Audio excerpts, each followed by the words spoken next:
Hello students of class 9 advanced maths. Today the topic is plane geometry. Today the topic is plane geometry. Plane geometry. Topic is plane geometry. This is chapter 7, plane geometry. Now there are some theorems. So the first theorem, Theorem 1. The perpendicular bisectors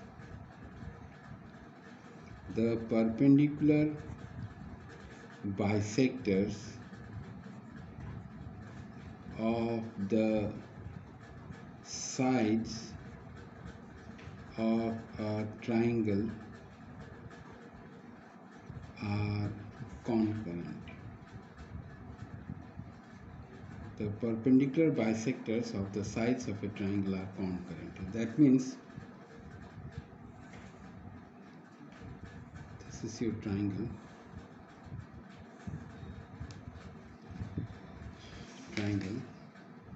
A, B, C.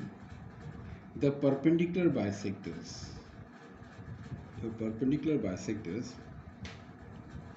They are concurrent. That means they passes through a single point. The perpendicular bisectors, they passes through a single point.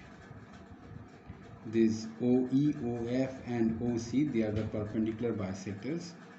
OD, it's the perpendicular bisector of BC.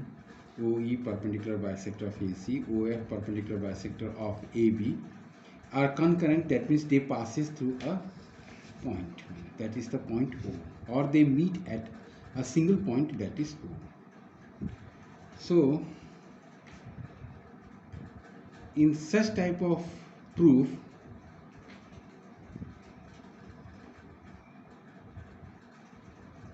now I am going to prove it.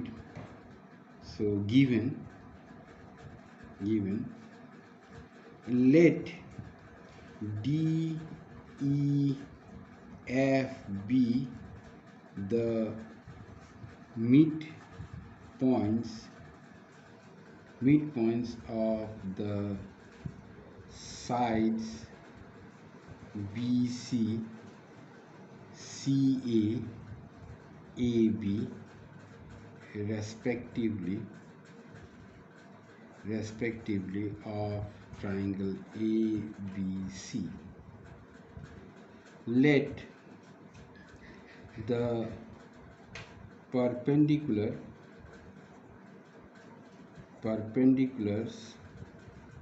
drawn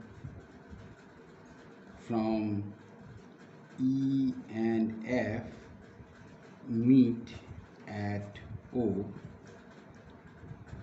now and join OD. To prove that OD is perpendicular to BC. Here perpendicular bisector D, E and F, they are considered as the midpoints. We have considered as midpoint. D is the midpoint of BC, E is the midpoint of AC, and F is the midpoint of AB. So they are the midpoints now. And we have also considered the perpendicular drawn from E and F, they intersect at O and OD is joined. Now we have to prove that OD is perpendicular to BC, because already we have considered D as the midpoint of BC, E as the midpoint of AC, and F is the midpoint of AB. Now and also we have considered a perpendicular drawn from E and F, they intersect at O. Now OD is joined. We have to only show that OD is perpendicular to BC. So there is a construction. Join OB, OD and OC. we join it. Join OB, OC and OA. We join OB, OC and OA. Now we start the proof. Let us take two triangles. In triangle AOE and triangle COE. Here we see that AE is equal to EC, since E is the midpoint of AC, and angle OEA is equal to angle OEC equal to 90 degree. This is also given, and OE is equal to OE. This is the common side. So triangle AEO is congruent to triangle CEO. This is from SAS congruency. Therefore OA equal to OC. This is CPCT. This is equation 1. Now similarly, I am again going to draw the triangle so that it becomes easy for you. So again I am going to draw the same picture. This I am again going to draw the same picture, so it becomes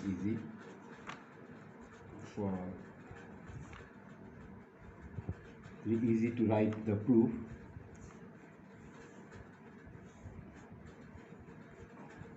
This E, F, and this is D.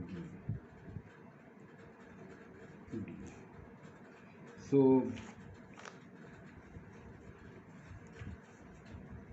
now in triangle AOF and triangle BOF, here again AF is equal to BF, since F is the midpoint, F is the midpoint of AB, and angle AFO is equal to angle BFO equal to 90 degree. This is also given, and OF is equal to OF equal to OF. This is common side. Therefore triangle AFO is congruent to triangle BFO from SAS congruency. So OA equal to OB, CPCT. This is equation 2. From 1 and 2 we get C1 OA equal to OC, and here OA is equal to OB. From 1 and 2 we get OA equal to OB equal to OC. Now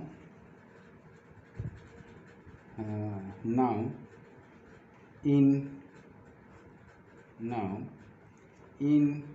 triangle BOD and triangle COD, see OB is equal to OC, we have proved, and BD is equal to DC, since D is the midpoint of BC, and OD is equal to OD, common side. Therefore triangle BOD DO is congruent to triangle CDO, SSS congruency. Therefore, angle ODB is equal to angle ODC CP CT.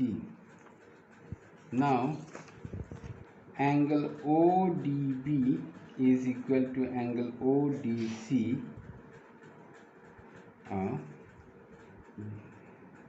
and ODB plus angle ODC is equal to 180 degree linear pair. So angle ODB plus angle ODB is equal to 180 degree, twice angle ODB 180 degree, angle ODB 90 degree. Therefore, OD is perpendicular to BC. Proved. Now see, I have done it like this. I have done it like this. Now see one thing here. Done it like this. See one thing. Here you have seen in triangle AOF, this AF is equal to BF because F is the midpoint. AFO is equal to BFO equal to 90 degree. AFO, this is 90 degree. These two are 90 degree. This is given.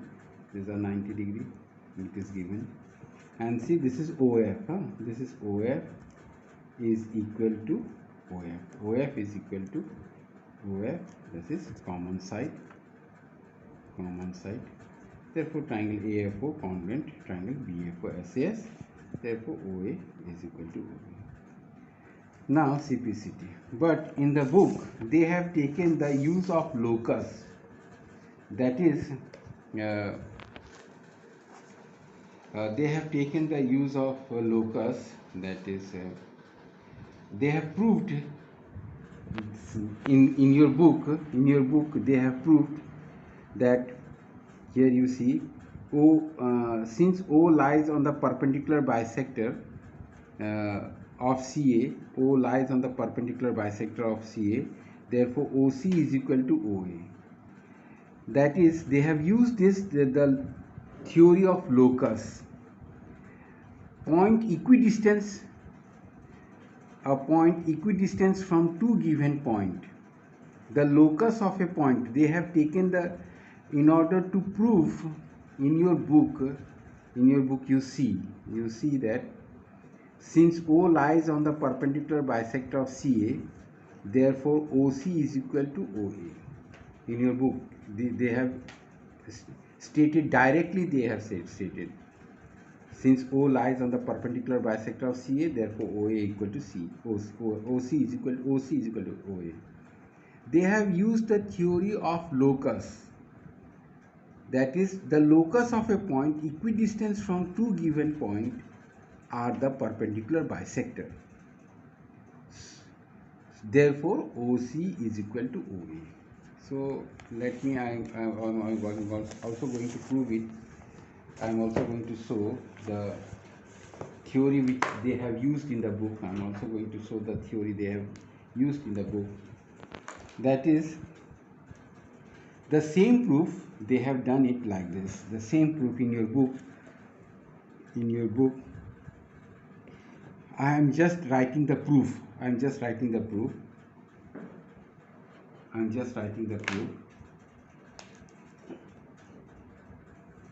See, in your book, this is A, B, C. Now this is perpendicular, this is F, and this is E, and this point is O and D. Here this is perpendicular to this, and this is perpendicular to this. This perpendicular from E and F intersect at O, At the same time, F and E are the midpoints of AB and AC, and D is also the midpoint of BC. We have to prove that OD is perpendicular to OC.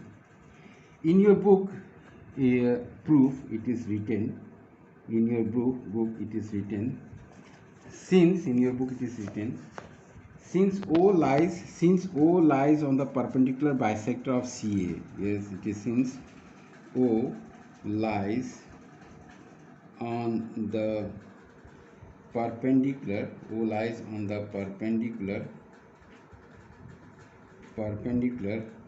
bisector, on the perpendicular bisector of CA. Therefore, OC is equal to OA. They have directly stated that OC is equal to OA. How is this is possible? It is according to the theory of locus. That is the theory of locus. According to theory of locus, a point equidistant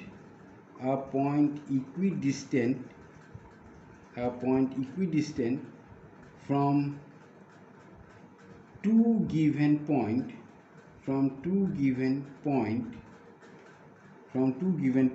is the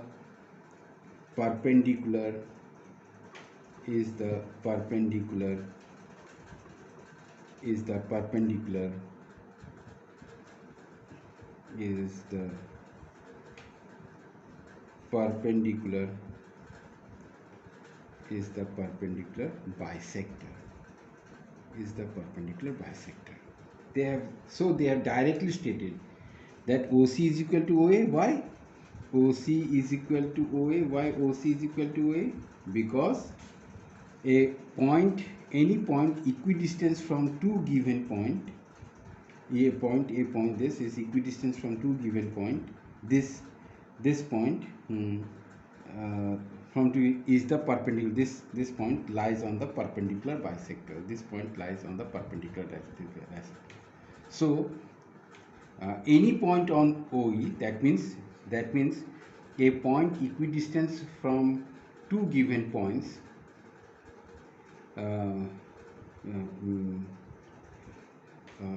here the perpendicular bisector OE of CA. That means O lies on the perpendicular bisector OE of CA. Therefore, OC is equal to OA. In your book, it has directly given this statement. How is this possible? This is according to the theory of locus. Theory of locus. This is the theory of locus. That is, a point equidistant from two given points is the perpendicular bisector. That means any point on the perpendicular bisector, any point on the perpendicular bisector OE, is equidistant from point A and B, any point. So OA is equal to OC. So therefore, in your book, it has given direct statement. Similarly, again in your book, it states that O lies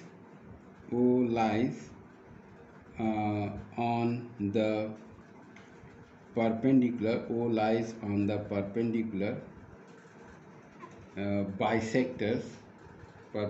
bisector OF of AB. Therefore, OA is equal to OB. This is equation 2. The same. That means any point on the perpendicular bisector OF, any point on the perpendicular bisector OF is equidistant from the point B and A. Since O lies in the perpendicular bisector, since O lies on the perpendicular bisector of OF, therefore OA is equal to OB. This is the theory of locus, that a point equidistant from two given points is the perpendicular bisector. That means any point on the perpendicular bisector is equidistant from these two given points. Since O lies on the perpendicular bisector of OE, therefore OA is equal to OC. Similarly, O lies on the perpendicular bisector of OF, therefore OA equal to OB. So from 1 and 2 we can conclude that from 1 and 2. So from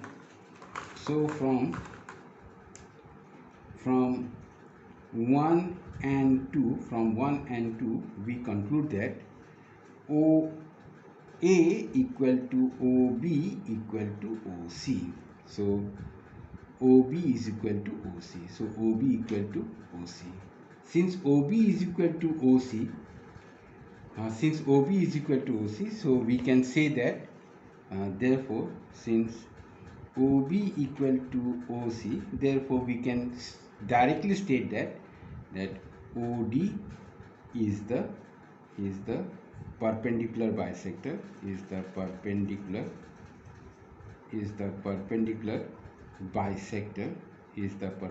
bisector of BC. Therefore OD is perpendicular to BC. In your book they have used this theory to prove theorem 1. They have used this theory to prove theorem 1, but I have used the theory of congruent triangle. By the help of congruent triangle I have proved it. So both type of proofs I have given to you. You can select any one of it, whichever is easier for you, you can select. So this is given in your book, and this I have proved it by the help of congruent triangles theorem. Here I have proved. This is given in your book. This proof is given in your book, and I have proved it by the help of congruent triangle. I have proved it by the help of congruent triangle. You can select any one of these two proof. You can select any one of these two proof. So this theorem is over now. Now there are some point I have to say about this theorem. There are some point that is your point O, this O point, your O point, O is called, this is called the circumcenter. This is called the circumcenter, and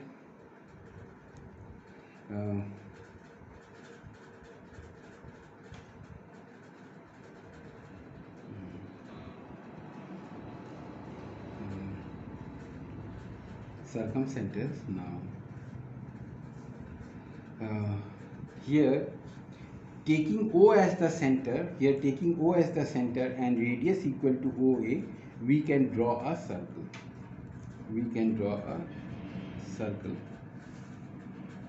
Taking O as the center, taking O as the center, and radius equal to OA, taking O as the center and radius equal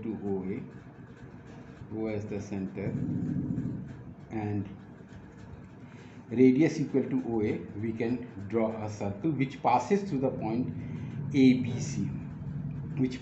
point ABC, and this circle is called as circumcircle. This circle is called as circumcircle. So now I think so it is clear to you. O is called the circumcenter, and taking O as the center and radius OA, a circle can be drawn which passes through the point ABC, and this circle is called as circumcircle.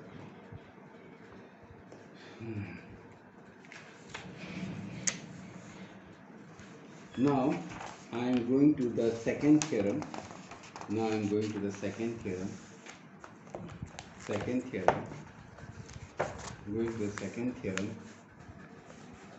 That is theorem 2.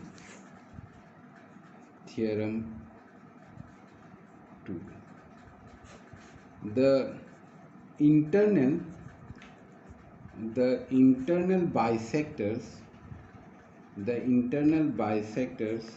of the angles of a triangle, the internal bisectors of of the angles of a triangle are concurrent. The internal bisectors of the angles of a triangle. That means here you see internal bisectors A, B, C, angle bisectors, internal bisectors, angle bisectors, angle bisectors. These are the angle bisectors. These are concurrent, means passes through a point. So to prove it, given again, let the internal bisector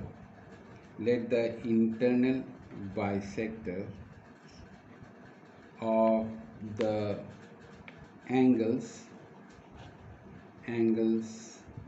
B and angle C of the triangle ABC be BI and CI respectively.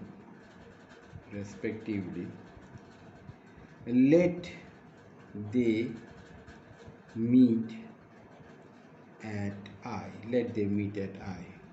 Now join IA. To prove that IA is the internal bisector of the angle BAC. IA is the internal bisector of angle BAC. So there is a construction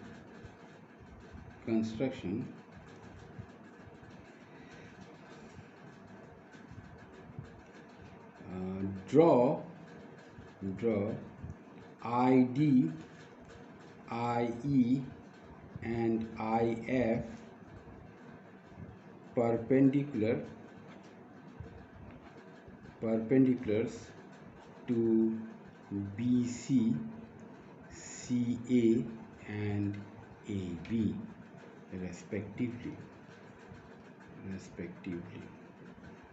That means ID, these are the perpendiculars we have drawn, IE and IF, they are the perpendiculars we have drawn. Now proof. See, let us take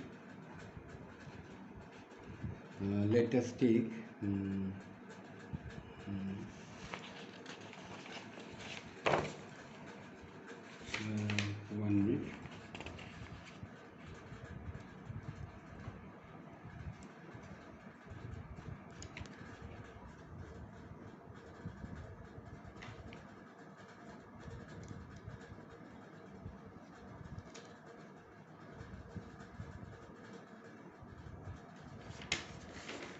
Now see proof. How I am going to prove it, you will see.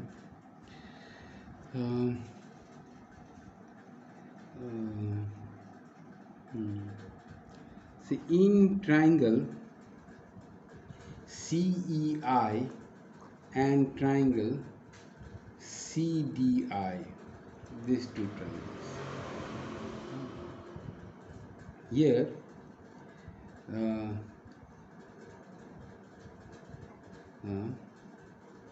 here you see angle ICE is equal to angle ICD, since CI is the bisector of angle C. Again, angle CEI is equal to angle CDI equal to 90 degree. It is from construction,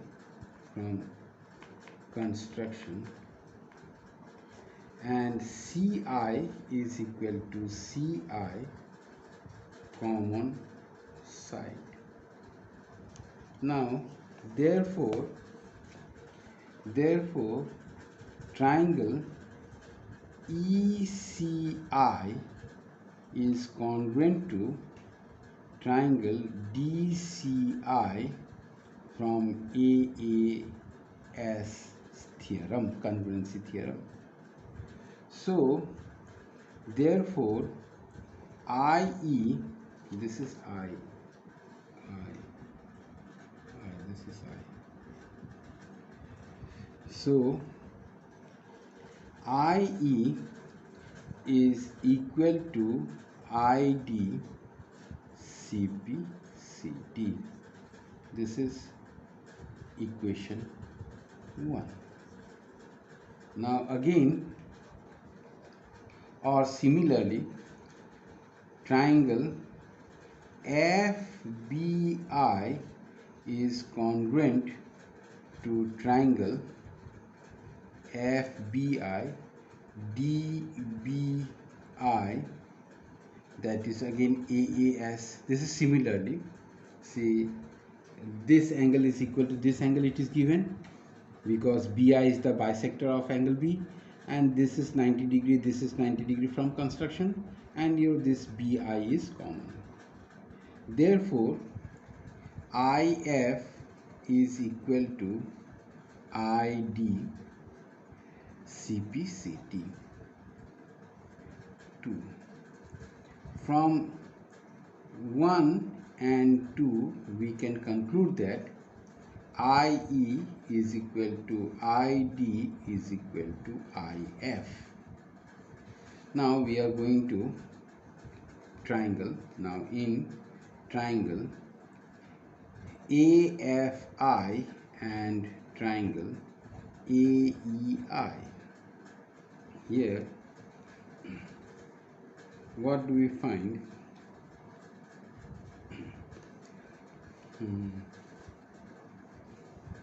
What do we find here? See, your IF is equal to IE. It is proved. And angle IFA is equal to angle IEA equal to 90 degree. This is from construction, and AI is equal to AI. This is common side. Therefore, your triangle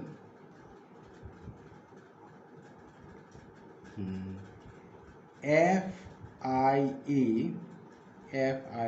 is congruent to triangle EIA. They are congruent from RHS congruency because 90 degree, and this side, and this is the hypotenuse.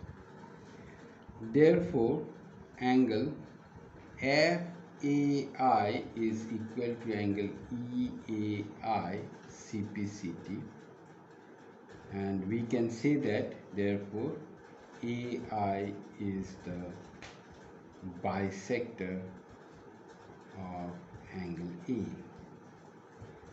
Now here I is called, this I is called in center. I is called in center.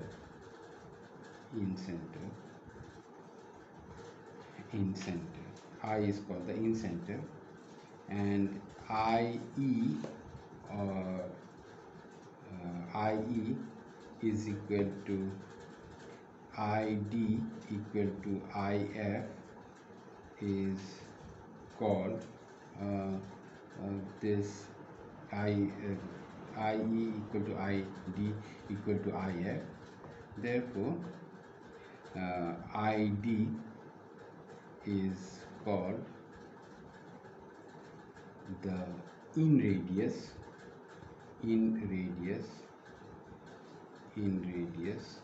of the triangle. Now, in your book, I have used the theory of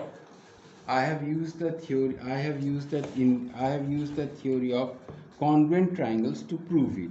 But in your book, they have used the theory of locus. Here you see BI is the internal bisector of B. BI is the internal bisector of B. So they have any point on BI is equidistant from BC and AB. Any point on BI is equidistant from BC and AB. Therefore, they have directly stated ID is equal to IF. That is the locus. It is according to the theory of locus. Any point equidistant from two arms of an angle is the angle bisector. You can write, that is the theory they have used here in your book. Any point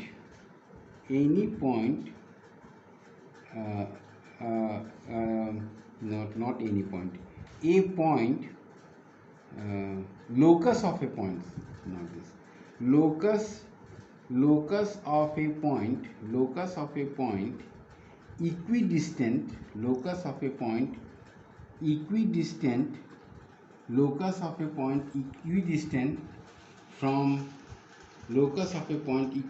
from two arms of a triangle, locus of a point equidistant from two arms of an angle, locus of a point equidistant from two arms of an angle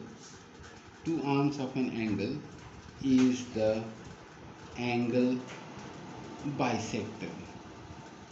Locus of a point equidistant from two arms of an angle is the angle bisector. Locus of a point equidistant from two arms means this is equal to this. If this is equal to this, then this point lies on the angle bisector. That means in another way we can say that any point on the angle bisector